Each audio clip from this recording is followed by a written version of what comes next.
I like bagpipe music in the morning. It sounds like victory in the air. Um, Here you have it, folks. Uh, Lately, I played a couple of games of solo starter kit, early battles. And in case you don't know, this was one of the very first SK slash ASL armor games that I've played. And I had played this one with barely knowing the rules. I have Starter Kit 3. It was one of the early modules that I acquired way back in the early 2000s or 2010s. I forget. No, early 2000s. Yeah, early 2000s. I acquired it and I kept it in the shrink. Now I've noticed a little bit of wear and tear in the corner of the boxes, and it's basically because I'm not keeping them in storage. I'm keeping them on the bookshelf, and little buggers come around and whatnot. But getting back to the history of this one, it's one of the first ever armor battles or armor scenarios that I played against Stu way back when. And he kind of introduced me to armor warfare. I was kind of familiar with it from the classic perspective. I remember playing the Russians at the time, but I hardly knew the rules. I hardly knew the rules, but since then, George has acquired some wisdom, in part thanks to the infinite wisdom of Stu telling me, read the rule book, buddy. And from time to time, I know his comment rubs people the wrong way, but don't take it to heart. He doesn't mean any harm. I'm pretty sure he means well. He's a very knowledgeable guy. Do subscribe to his channel. Do watch his videos. He has a lot of knowledge to impart, and he's in the same boat as I am in terms of volunteering our time and presenting stuff that is useful, imparting his knowledge, paying it forward, I suppose. So here's the deal. I got some coffee here. I had breakfast, but I'm inaugurating my squad leader cup, homemade by the way. You know, you can be rest assured that the graphic is never in the same place because I'm the one basically putting it there. Got a coffee stain on it. Coffee stain on your coffee cup. And got a little bit of a Danish here. Cinnamon roll. Yeah. Having breakfast and doing a video. Ain't that spectacular? Talking with my mouth full. I'm sure my mom would not approve of that. My late mother, I should say. I don't know. God rest her soul. So, unlike all my other videos, this is not a VASL video. I have actually had the pleasure of breaking out the counters, and I'm using my regular squad leader counters. I've kept my starter kit counters intact because if I were to design a scenario, I want to know what is included in each kit. So if you were to play a game and I designed a scenario for MMP or anyone else, basically, if you go to your starter kit, you should have all the counters in the OB as described there, so you could play it. Unlike some other people that design scenarios where you have to have the whole kit and caboodle or play on VASL. I don't like that. Anywho, not pointing fingers at anybody. I'm just saying. Now, so as you can see here, early battles takes place in 26th of June, 1941, and the German forces have already reached north of Kaunas, Lithuania. I guess it's not too far from Prussia. So it's almost like what I created here, because what I can do is I can create a movie out of this slideshow. However, However, it's going to take too long to upload, and it creates a huge file for no reason. And here I am. I can zoom in, getting out the 4/6/8, and that's my notebook, by the way. I took 4 pages of notes, 4 pages of notes before I got tired. I said, heck with it, I'm just going to put the dice next to the units. I'm going to try to the best of my ability to recall what's going on. So that's the edge of my coffee table. I have foam board on the bottom of the board. I put some blank pages to crop out the boards that I'm not playing with. Masking tape and cellophane on top of the map board. And I'm using sticky tack, blue Lepage sticky tack to straighten out my boards. It's basically this product here. Not sponsored by this video. Yeah, it's fun tack, and you can poster putty. Removes the need of masking tape and pins. So basically, you keep your board intact as possible. I'm just going to put the sticky tack there. And I'm getting out the 4/6/8, 4 of them. Just placing them on scenario.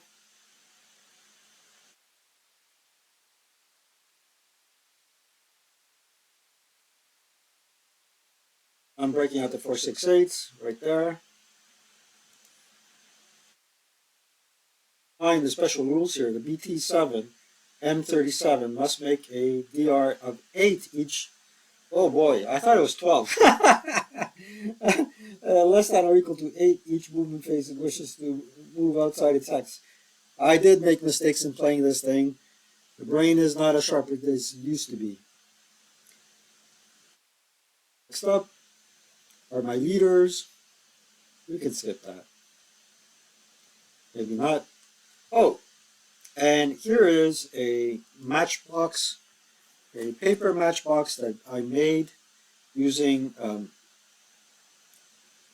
multimedia paper and some ordinary bond paper and a VASL copy of the board that comes in. So those things are in turn in Plano boxes, and they stuck up pretty well. That's a preliminary prototype of the type of storage I'm thinking of. I got to work on it and make it a little bit more robust. Yeah. A matchbox Plano storage solution. And here is my MMG. And what's shocking here is the lack of leaders on the German OB. It's almost a one-to-one ratio between Russian leaders and German leaders, which is very unusual. Earlier scenarios were designed in such a way to reflect the poor leadership in the Soviet army. And here it appears that although you have better German leaders, if you use these folks correctly, the 7-0 and 8-0, to avoid cowering, you got a bit of an advantage. And given the impeccable armor, the KV-1 has strength factors of 8, which is pretty strong. However, the KV-1, you can hardly hide it from anything. And you have to really guard its flank. Anyway, here I am just gathering up all the forces. Obviously, perhaps the pictures could have gone by more quickly, but hey, I don't have the fastest computer in the world. And here is the complete German OB, complete with 2 of each armor type, 2 tanks of each armor type.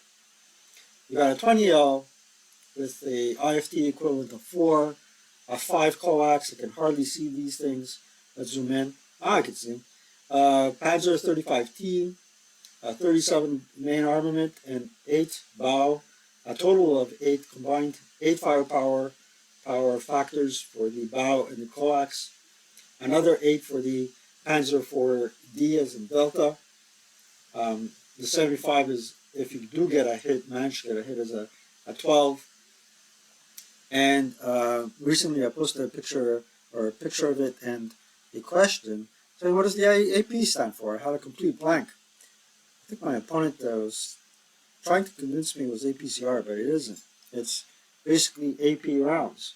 If you ran out of AP rounds on this thing because of lack of storage of AP rounds. Imagine. But what should strike you immediately about these armored fighting vehicles is that these are not armor fighting vehicles. They are infantry fighting vehicles.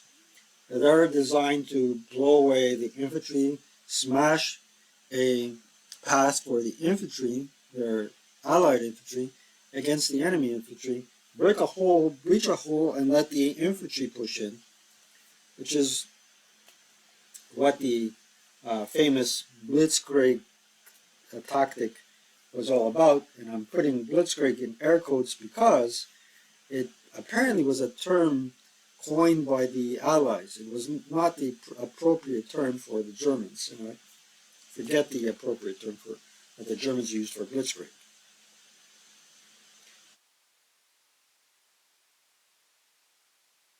Now, here's the interesting thing: is I've said this in a previous video. I'm trying to center it here so you can see it. That's too much. Okay, there it is, the back of the counters. And I'll let you know I took note of them. Okay, so there is the H6, Heat 6, Smoke 9, AP7, Armor Piercing 7, and Smoke Discharger 7. This is fundamentally the strongest weapon that they have is the smoke. Because the moment somebody fires smoke at a target, in cases the target in smoke, it's not +3 DRM to fire out of smoke, it will be +4. If you have dispense smoke and you're in the same target as your opponent, it's not +2. It will be +3 to fire out from within, outside from within a smoke-filled hex. Okay, and I believe what comes next is the Russian obus.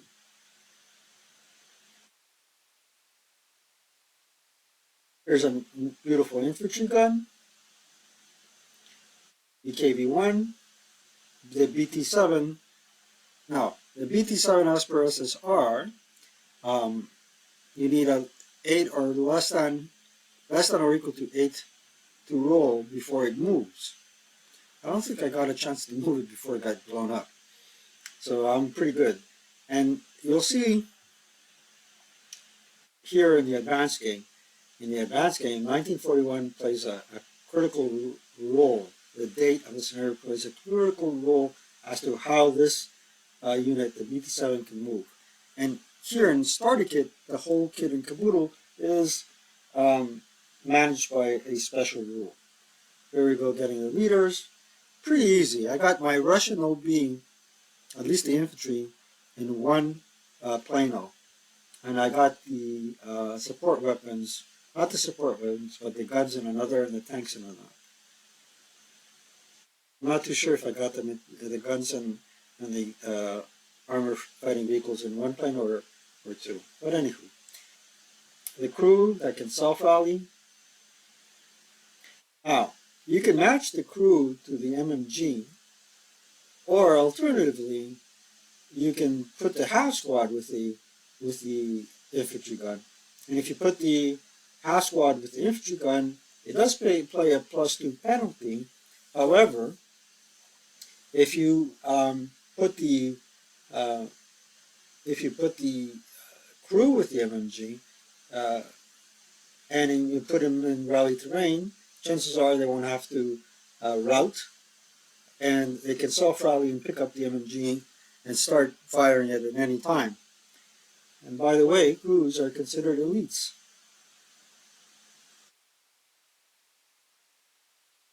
We got 4 4.47s and 2 conscripts, and I typically use the conscripts as speed bumps. And here's the back end of your Russian counters. Pays anti TCA DRM. No intensifier, AP of 9. That too doesn't have enough room for armor piercing, but with a 152 mil gun, but who needs AP? Now, here's where the date in the advanced full game plays a role. See the back on the back of the BT7, the R in a circle? That means it's radialless, but starting in 1943, that isn't the case. The Soviets finally learned their lesson, and instead of trying to communicate with hand signals and whatnot, what did I just do? Who knows, gang signals or whatever it is. They actually had a radio. Как дела? Хорошо, хорошо. Yeah, sure. There you go. Spoke a few Russian words, the few that I do know. Here is literally how I plan any scenario out when I'm playing on the board. Any serious game that you play, you better make sure you understand what the back of those counters mean. Otherwise, you're up the creek without a paddle. And as you can see, I'm showing my age here. I do have a a magnifying glass. Oh well. And here's my initial Russian setup. I'm not going to zoom in because basically,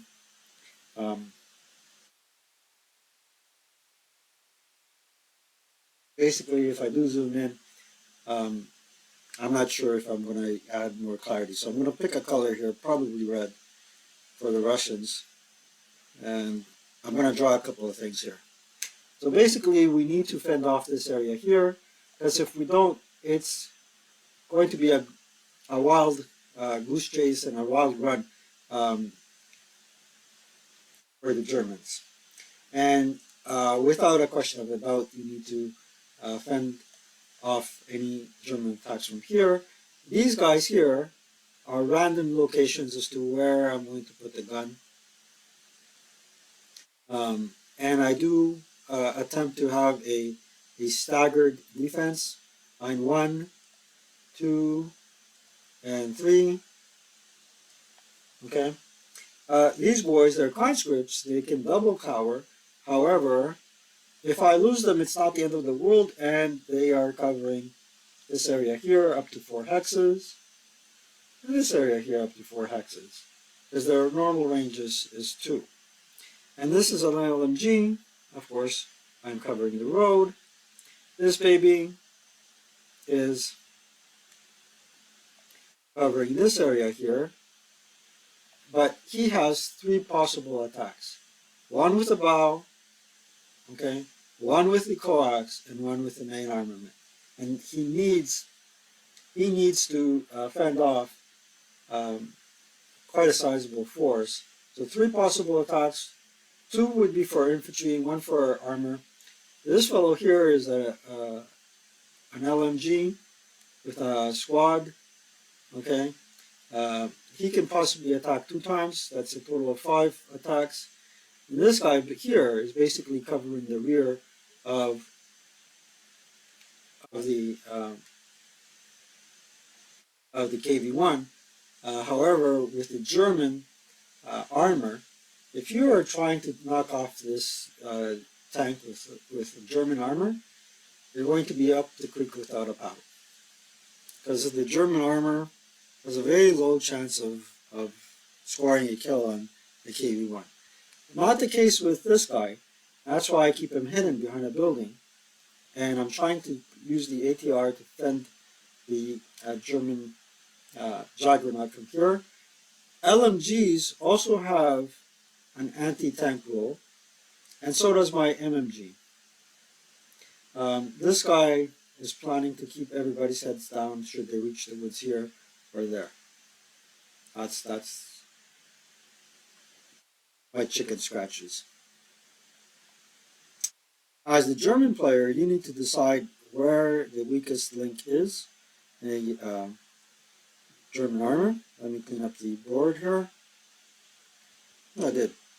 Pick blue for German, I suppose. Right.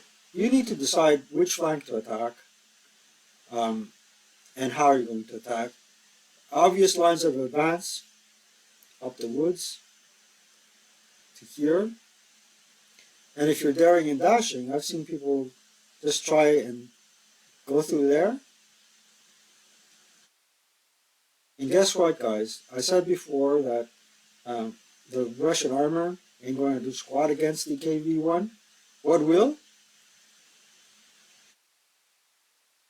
Your tank hunting squads, which are the 4.68s. What the heck is that? Let's try again. 4, 6, 8. There you go. Plural with an S. There you go. The 4.68s with a DC charge. And in case you're not familiar with it, look at your SK chart, okay? There is a DC placement rule, and inside this chart there is, on the HE table, if you are using a DC charge, your kill is a 16. Minus 8 armors, you need 8 to roll 8 or less. That's the most, it's risk taking, but it's the only viable way, I suppose, to ensure a kill against the KV-1. And once the KV-1 is done, you're up the creek without a paddle as a Russian player. Anyway, I'll take you through the scenario, and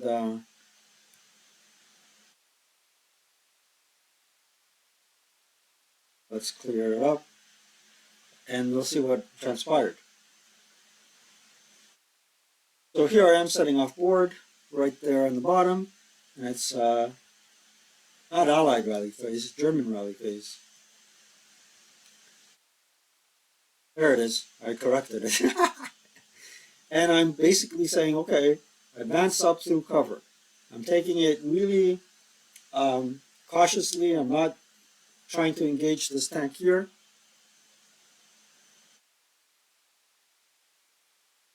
I am.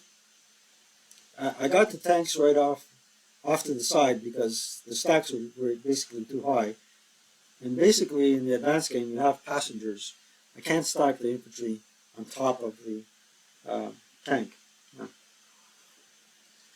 First unit on the board, taking them one at a time. It's a 4.68, and he's going CX.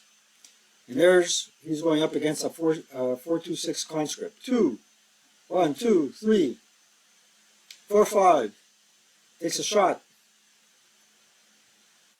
Rolls a 10. And he's marked under first fire, and I'll leave some residuals there. Oh, it was an 8. 8 down 1. Right. It was a pin check that resulted, I believe. And we leave 4 residuals there. This guy's going to be marked with first fire. Eventually, there he is, first fire. Second squad up. I believe it's a 4.67 or 4.67 with a light. Now the squad fires its inherent firepower, and we passed. Rolling 3s there. Ooh, rolled an 11. So the black dice is the Germans. Oh, there it is. The BT-7 is now firing. Just with the coax, I suppose. 7 and 11. Somebody broke.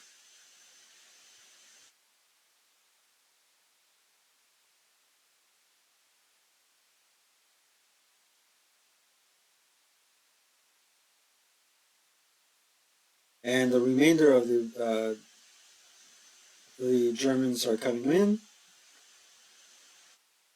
We're having a field day with the Russian squads, firing all over the place on the Russian left.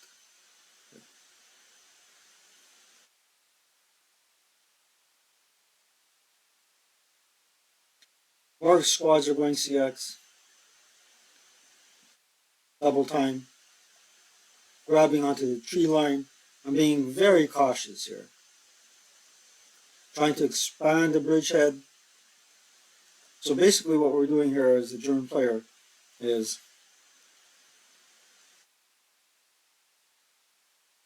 we're capturing this tree line with the brush and attempting to exploit a breakthrough here, which is natural cover. There's blockage here and blockage there, and what's in our way? Not much.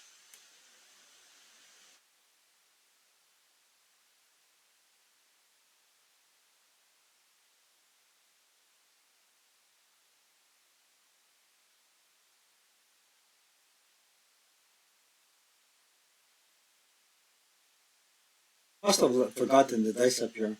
Another unit is going CX and moving up. And finally, my good order squads, I'm just going to move them up once the Russian player has exhausted all the fire.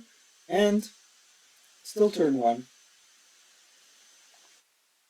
As I said before, these markers are to mark possible random selection of where my artillery gun is going to pop up.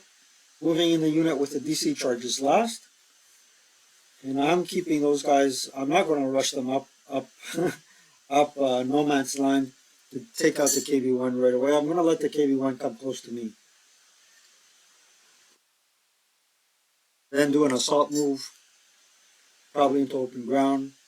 Drop the 8 DC on him and let him have a Christmas present.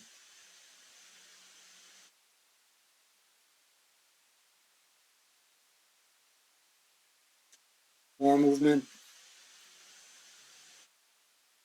You'll see in later photos, I will bring up the phase marker on the board. Couldn't decide where exactly to keep him. Moving in the last of my leaders, and the 8-0 leader is going to lead the attack on the left to the best of his ability. There you go. Now I'm bringing in the tanks. You notice the tank down here, the 75,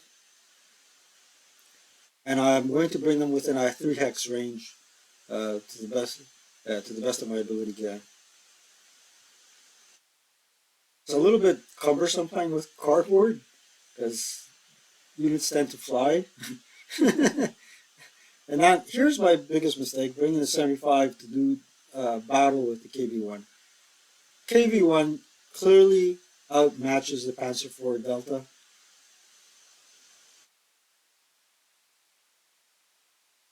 Bringing in the remainder of my tanks, and I'm scared. I'm scared of Russian ATRs. I'm scared of Russian armor. I'm scared of Russian infantry passing up Patsy and going into reaction fire with me. I'm a scary cat. When I got armored vehicles with armor factors of 3 and 1,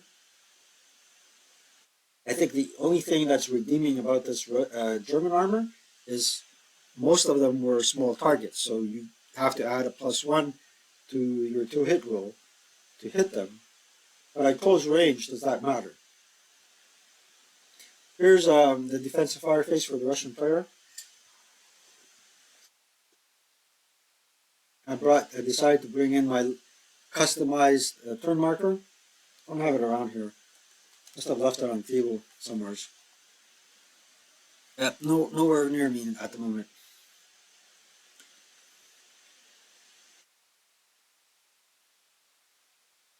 So, did I get rate or what? Doesn't appear that I got rate. I should have. I'm going to slowly remove my um,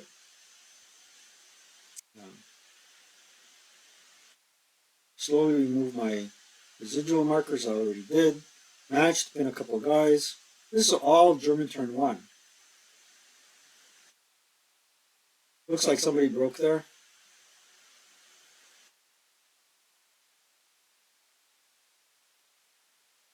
They color dies for rate.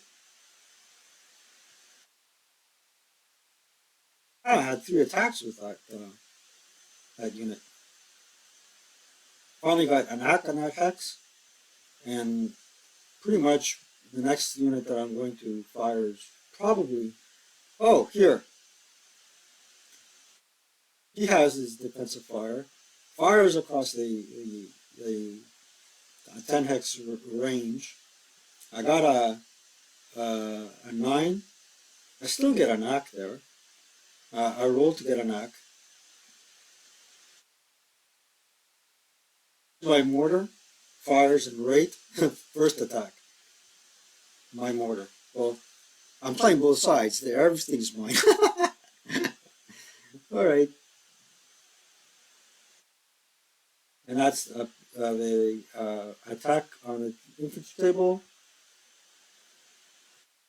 Rolled 7. Rate again. The final fired. I must have forgotten to.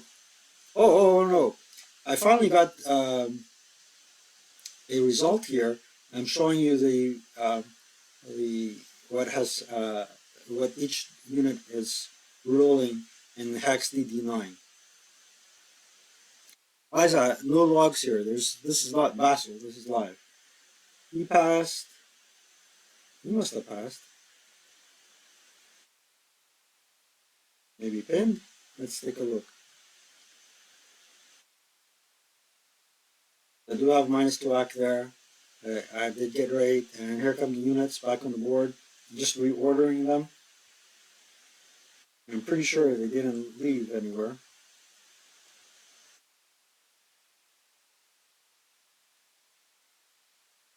Where's my armor? Where's my Russian units? My German units? Oh, they had kind of advanced. They left at hex. They left it empty. Yeah, the machine guns went into this hex right here. That would be EE9. How much of an advance for the first turn for the Germans? Advancing fire. So he is attacking for acquisition, I suppose. Managed to pin that Russian unit with the ATR. Getting axe everywhere. That's my tanks firing down here in the right-hand corner, right there. They're trying to eliminate this position.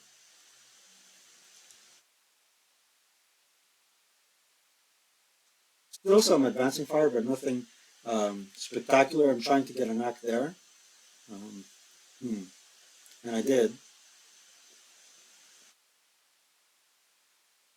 Oh, actually, the first thing I did was I fired my coax against the conscript, and he broke. He broke. It was needed a 6, rolled an 8. Then I'm going to get a knock on the KB1. Yep, see, he broke. Big time.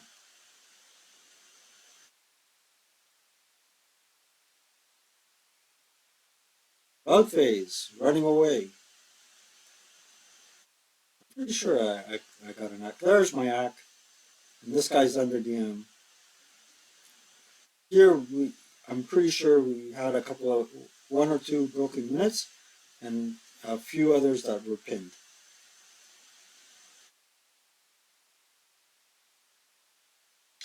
Out phase, run away. Here's a low call from here to there. I'm pretty sure a couple of units routed here.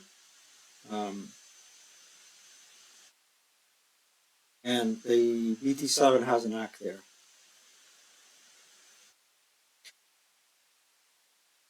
Advance phase. I'm showing the advance of each unit, or doing my best to show you that. Yep, so it was a nice advance. Now, we're in brush, and brush does not afford any 10 whatsoever. But it's not open ground as well, and you do have the opportunity to fire on the Russian player and get them to run away. Okay, Russian turn one. Um, Try to self-rally this guy. It didn't work. It didn't work at all.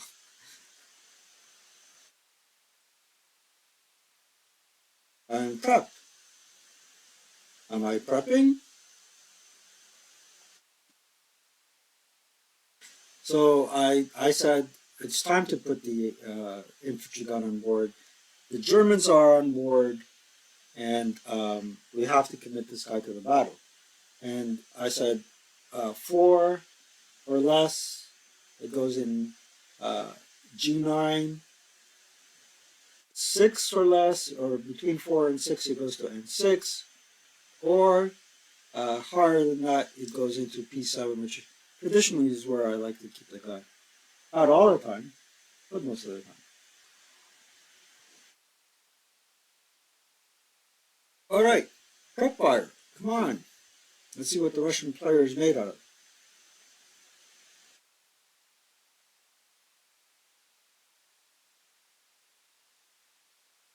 I'm going to put the dice next to uh, next to the unit firing. So I decided to fire my mortar, and it was really challenging uh, to draw the string. I like this yellow thread. It's really cool. Oh yeah, it's from the M gene to that hex down there. I calculated it to be a 6 shot, 6 on the IFT. Rolled a 7, and I managed to get a hit, but as you can see, on the result, the German player rolled a 5, which pretty much passes everything. But another unit got hit on 10 roll.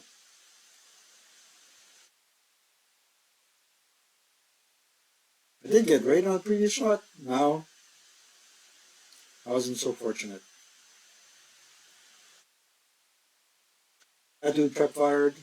The dude with the LMG pretty much has a clear shot to most of the units there.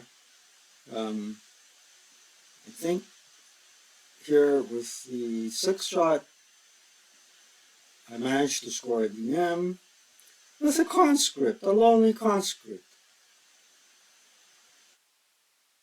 There you go. Broke the dude.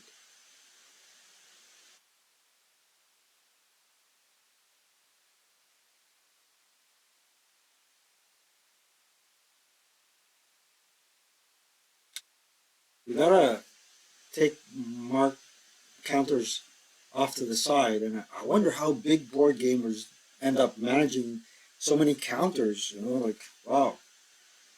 Even with squad leader. Oh, now the KV1 is firing. I'm surprised they didn't get the Germans didn't get obliterated on the first turn. Even with so many few squads, you know, charging an attack can be very costly if you're very unfortunate. That was a CMG attack. Just break a few fellows. Now the main armament. So I kind of use the positioning of the prep fire marker to um, mark things.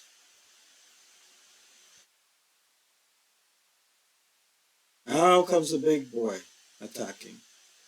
Looks like a hit roll for me. I'm too lazy to read my notes. I should have done careful notes, but you gotta understand, it took me so many hours to do this. And I've managed to wreck this guy. It wasn't a hard thing to do. 3 armor factors, and you got a 152 whether you're firing HE or AP. Gotta go back one and see. See, I never ran out of AP on this thing, on this monster. I did on the 75. And this is one of my best tanks. The 75, Panzer IV-D, Delta. Completely obliterated the poor guy. I apologize if I sound shocked and amazed.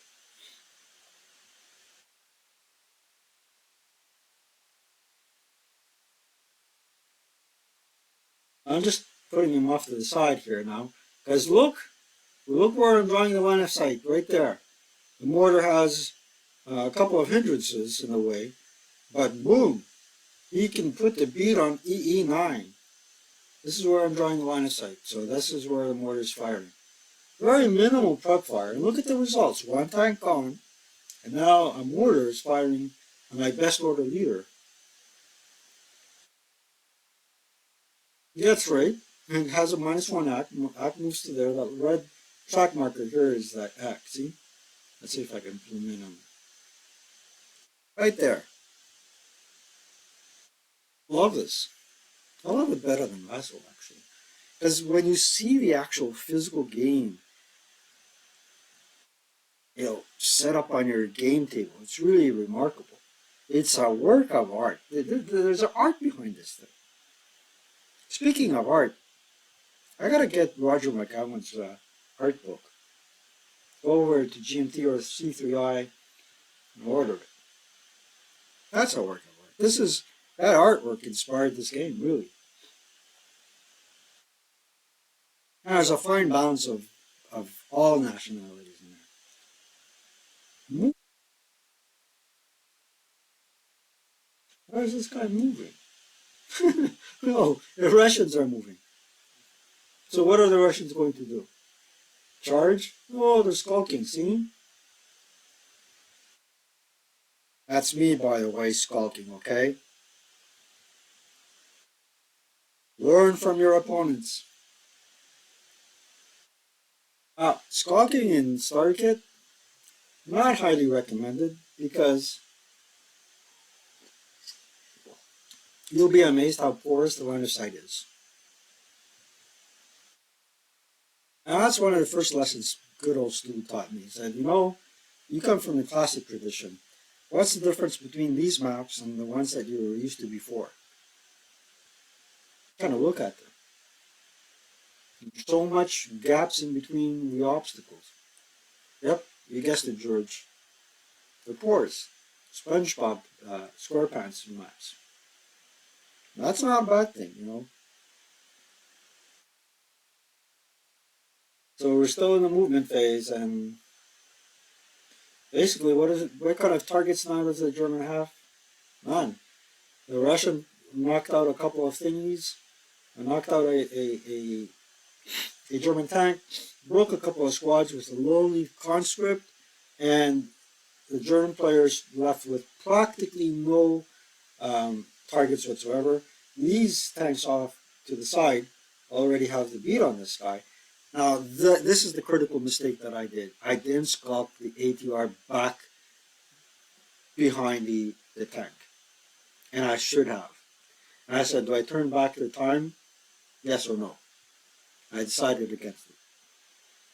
And why did I forget about it? The thing is plaqued under two track markers. What do you want? The placing of the counters in the order that they are in the hex also plays a difference or a pivotal role in this game. So is move over practically. Oh yeah, here I moved, seeing that the principal attack is coming in this direction here and there.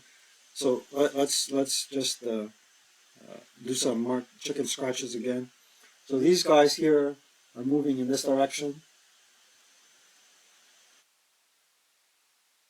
to stave off the Germans that are coming here and there.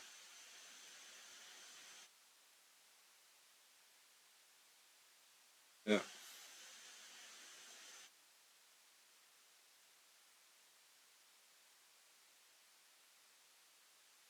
Defensive fire. What do we got? Not much, but enough to make a difference. Because these guys start peppering here. Boink. And boink. And trying to knock out their foe here. Which, by the way, it looks like he wasn't successful at all.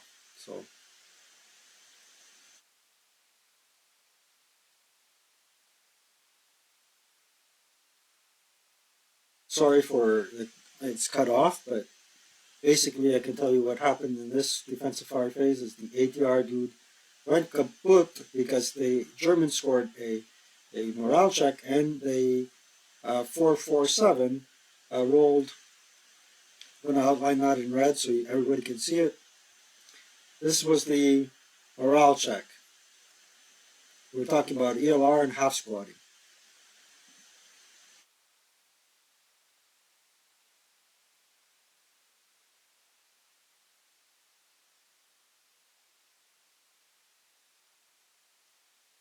There you go. DM'd, half squatted, ELR'd, more fire, and eventually another morale check. He's a half squad, rolls an 8, he's gone. And there's a bright, shiny new ATR for the German player to pick up. And now they're firing. He's returning the love, I believe in this direction. The Bakhmut direction right there. Kupiansk direction or Mariupol direction. There should be a Mariupol direction. Hint, hint. Boink. Knocked out the mortar, but the mortar is being manned by the half squad. Got back just the same due to a self-rally, I suppose. Get rid of that arrow. More defensive fire. Not really. The Germans kind of had a good opportunity, and they took advantage of it. There's broken units all over the place.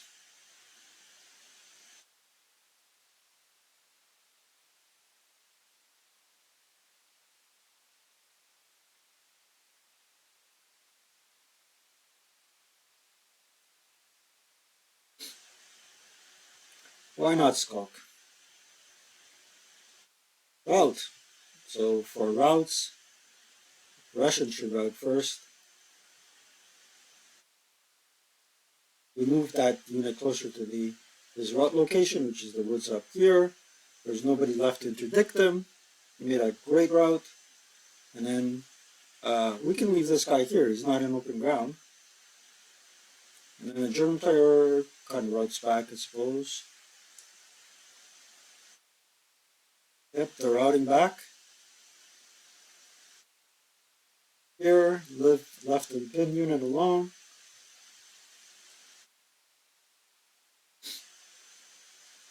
I should have cleaned up the board.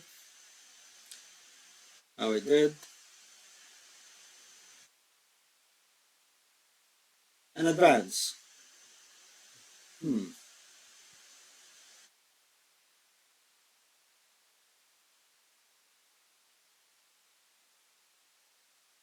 And we're going in this direction to meet the Germans headlong. We're throwing everything we can in terms of a speed bump to their path of advance. These units moved here. If they want to go up this alley, by all means, go for it.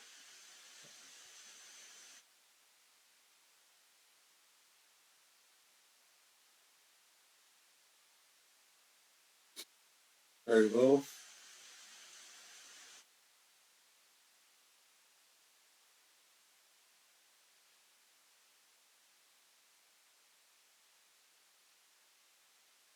We still have a couple units here and there that are in a good position.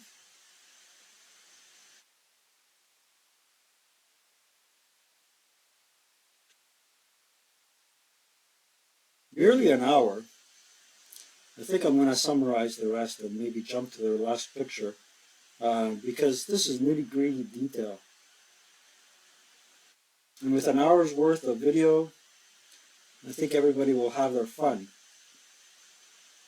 So German turn 2, and remember, in order for the Germans to win, they need to have a certain amount of operable tanks at the end of the scenario. Otherwise, capturing this building is the 4 buildings up here is a Pyrrhic victory. So you can't stay at the tree line forever. Eventually, you need to advance and capture your victory that you need to locations that you need to capture, but at the same time, you need to make sure that your tanks um, are not obliterated. And I already have one out of the 6 tanks uh, blown up. So we're going for a movement, and we're moving up. We're moving up in this direction. We're going to move up this way, and the tanks are going to try and go like this and like that. That's what we're trying to do. Let's see how this unfolds, and then I'm going to jump to the end and show you how things unfolded.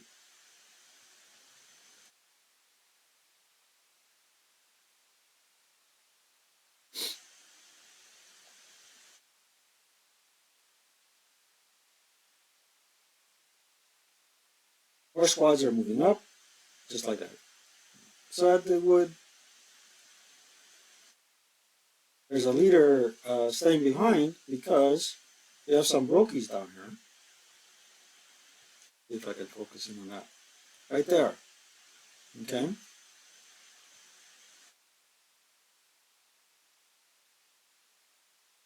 And here are the tanks moving up.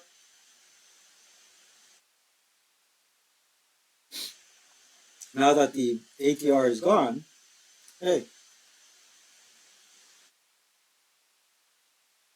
but notice that the Russian units are in a position to, again, since we're focused on moving, nobody's under DM anymore. And they're in a position to rebound. Here's the S25, taking the best tank I can to try and knock out the 45L. I'm telling you, you got 2 DC charges. The 468s need to take out those tanks with DC charges. Either 1 for each or 2 for the KV-1. Jump into close combat with the 8-1 leader and knock him out. Here's now we come face to face.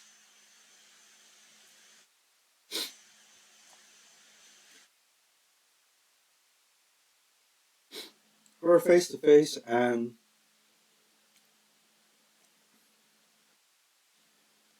this tank got raped. Did it get raped? Thought it did.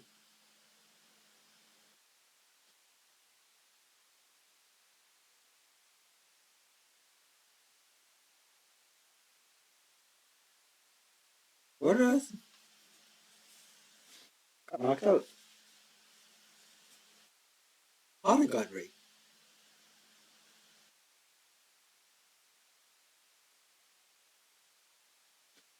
You know, got knocked out. And my track marker should be here now.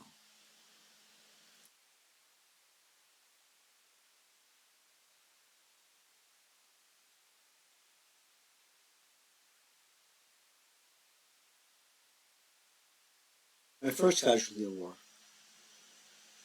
Well, he's marked with first fire. There's no rape.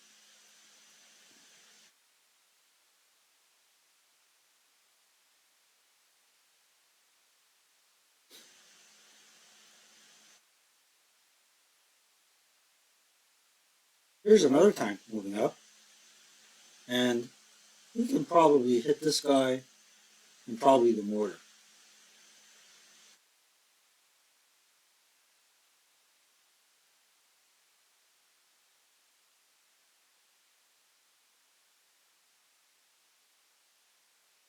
So now we got one tank out there. There's 2 tanks down. We're down to 4. This guy here is a small target, plus there's a hindrance in the way. Automatically there's a +2, +3 for being buttoned up, +1 for the hindrance here now. So it would be base 10 right? +1 for buttoned up, +1 for the hindrance, or actually +2 for the hindrances, and +1 because it's a small target. And immediately the two-hit dice roll goes down from a 10 to a 6. Why am I holding a napkin? Oh, white flag. Not quite. Keep rolling threes.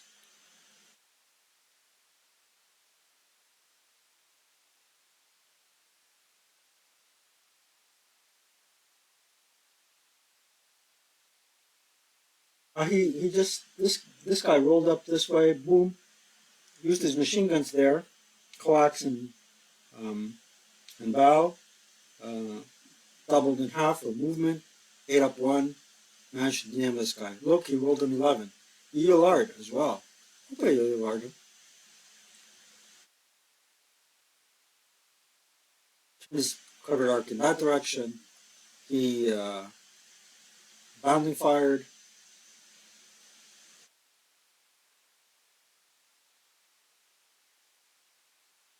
The situation is looking a little bit grim. We're moving more tanks up to meet our threat.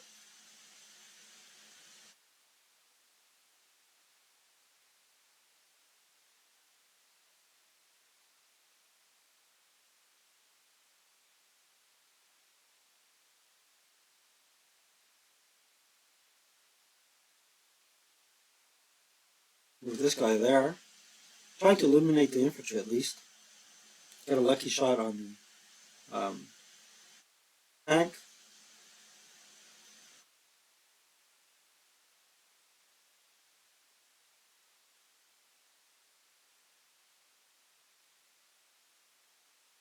We exchange shots. We got axing one another. My last tank or so move up as well. Here he comes. While turning around and moving into the gap.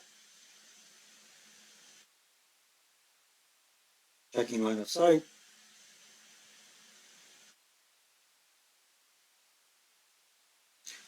Checking line of sight because this fellow here is firing there to stave off the attack of the 467. The 467 is going to attempt to get the ATR. There's one residual, the way I calculated it. That guy's marked first fired. And moving the attack. The leader gets into the act. And he made it to FF6. Look at the mayhem that's going on there. Russian player fires again. And I think the only thing that culminated there is the squads all passed, but the leader broke.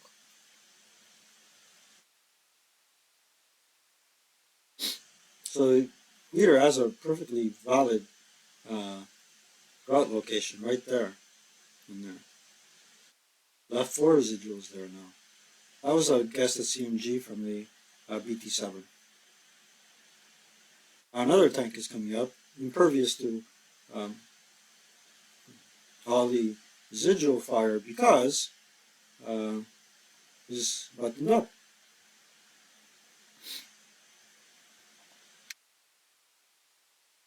This is where I guess the BT7 intensified. That's someone real bad.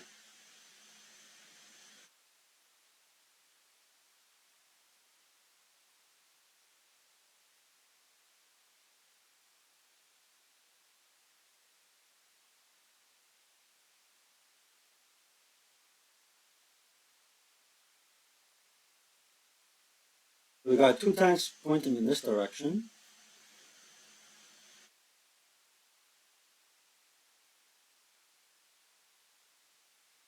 Another tank in the background.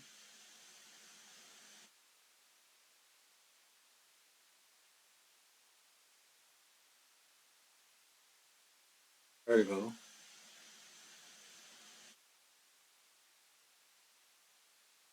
Now, I'll be honest, I don't know if immobilized tanks have to take a test check um, because there's no crew survival in starter kit.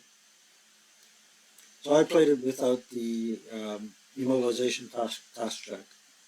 That's how I played this game. This guy's popping up. He has a 37 gun. He wants to put himself into the fight as well.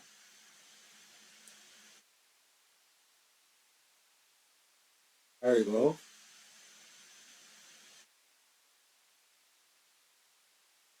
Moving on up to this guy. We all want a piece of the pie. Here, 2 against 1 here. And here, anybody tries to pop up, it'll be a 2 against 1, I think. Anywho,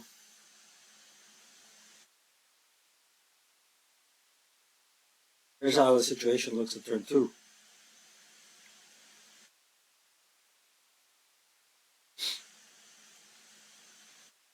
Anybody who doesn't like these thingies, I don't know what to tell you, guy. It was instrumental for me to remember which phase I'm in, whose turn I'm in, the scenario card too.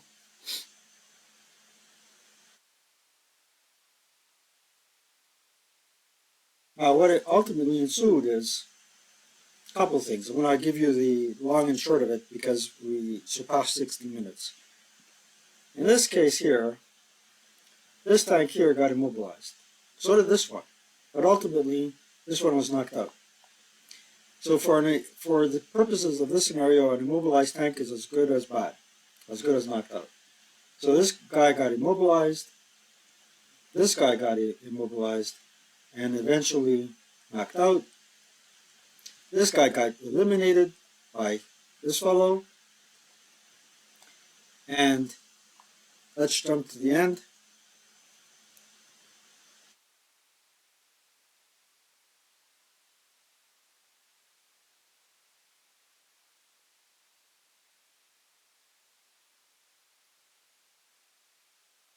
Here's the end, my beautiful friends. So basically what transpired here was,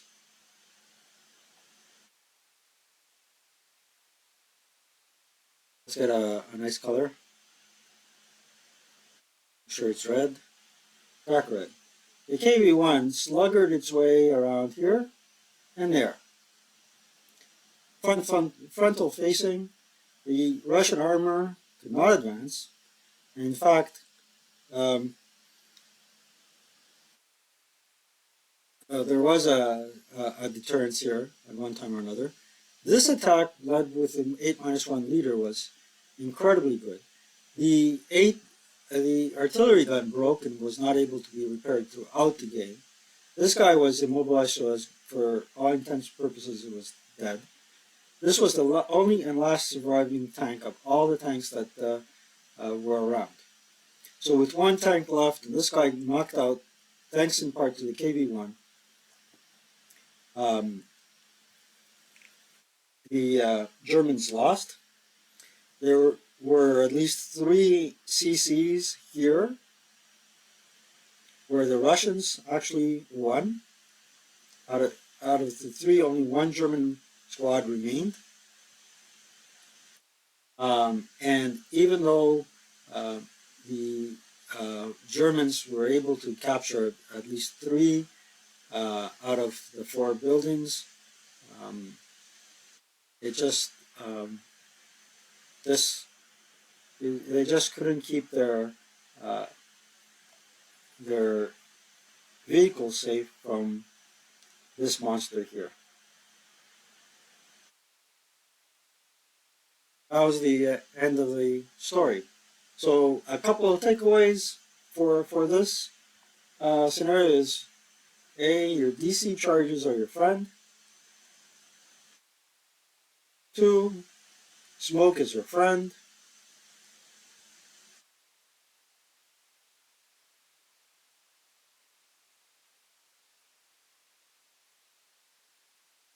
And 3, Don't forget LMGs,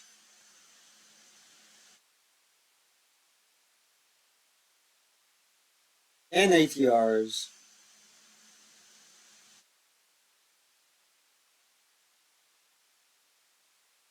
ATR.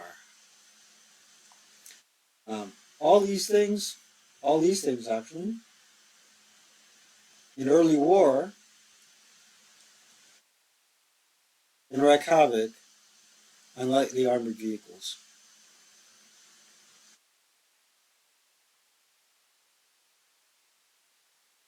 That said, guys, 1 hour and 5 minutes of SK madness. I hope you enjoyed this video and got some takeaways from it. Once again, the channel has grown, much to my surprise and shock and awe. It has grown recently as well.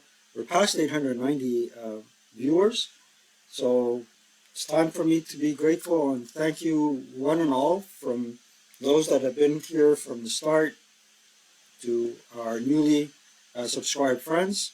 Um, I'm truly really lucky to have you as viewers.